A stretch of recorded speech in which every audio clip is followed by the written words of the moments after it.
Hello बच्चों, स्वागत है आपका फिर से इस नए वीडियो में। पिछले वीडियो में अपन ने कार्बन की चर्चा करी थी, हीरो को पहचाना था। इस वीडियो में देखेंगे कि वो कार्बन जो हीरो है वो कौन कौन सी पिक्चरों में आता है, कौन कौन सी पिक्चरें बनाता है और कैसे उसकी कहानी आगे बढ़ती है। तो चलिए। हाँ बच्चों, तो जैसा कि आपको पता होगा कार्बन 4 बॉन्ड्स बनाता है। अगर उसके 4 बॉन्ड बनेंगे तो ही वो पूरा होगा, नहीं तो अधूरा रहेगा। अब ऑर्गेनिक केमिस्ट्री में कार्बन का जो अटूट साथी है, अटूट साथी से मतलब ये नहीं कि कभी टूटेगा नहीं।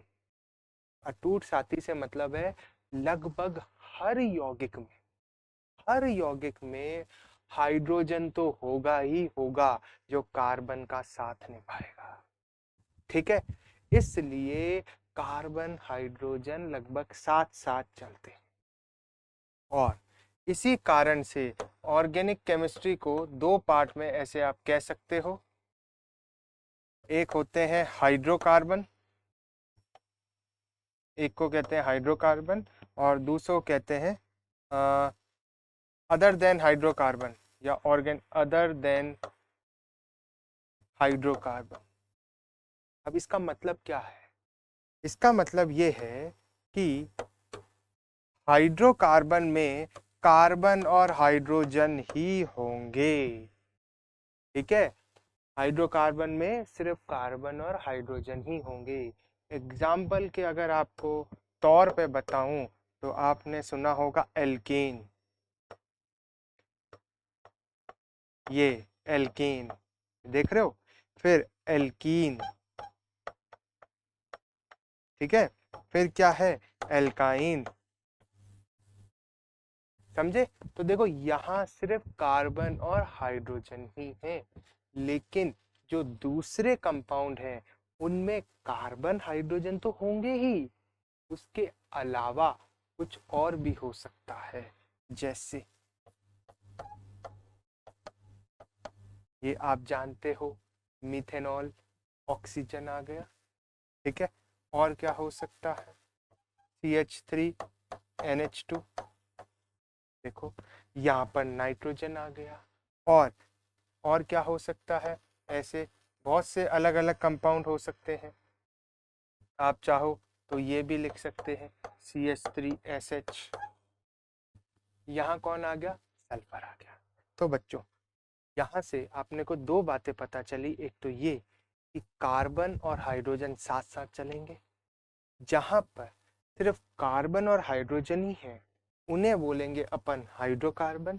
ठीक है, और जहां पर उन इन दो के अलावा कोई तीसरा और आ गया तो उसे बोलेंगे general organic compound, organic compound.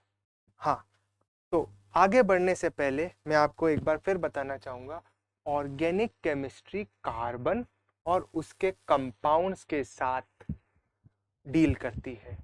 अब क्यों इसको ऑर्गेनिक कहते हैं? आपको थोड़ा सा आइडिया हो कि जो जीव जंतु के ऑर्गन्स होते हैं वो कार्बन के बने रहते हैं। पहले के टाइम में कार्बन जो है शरीर से, ऑर्गनों से पाया जाता था। इसका सिंपल सा उदाहरण दूं, कोयला। कोयला कार्बन का कंपाउंड है। कहाँ से मिलता है? जो हजारों लाखों साल पहले पेड़ दब गए थे उनसे कोयला बनता है। तो पेड़ भी तो जीव जंतु थे किसी टाइम जो दब गए। वैसे ही पेट्रोल, डीजल ये कैसे बनता है?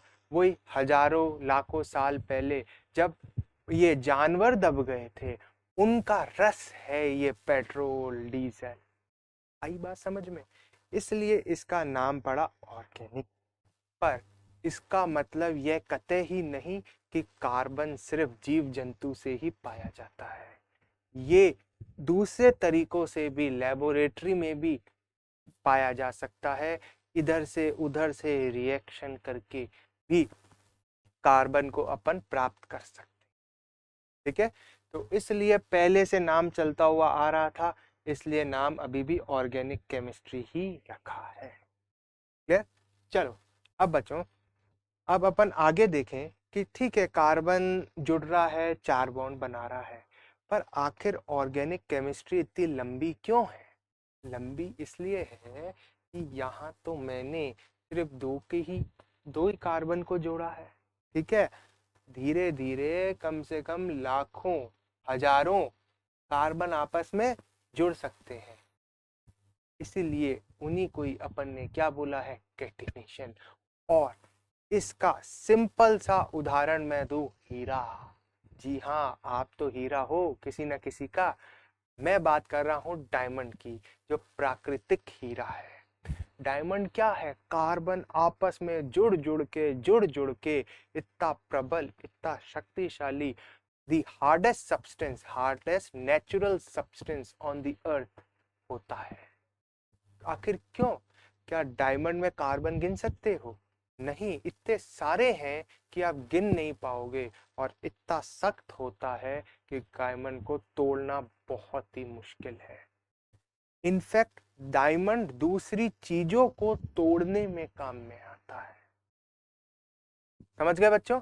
ठीक है, तो कार्बन आगे से आगे जुड़ता है, आगे से आगे क्रिया करेगा। अब आगे अपन देखेंगे कि कार्बन कैसे क्रिया करेगा, इसकी क्रिया से क्या क्या नई नई चीजें बनेंगी। तो जुड़े रहिए और इंतजार करते रहिए अगले वीडियो का। Till then good bye, take care, bye bye.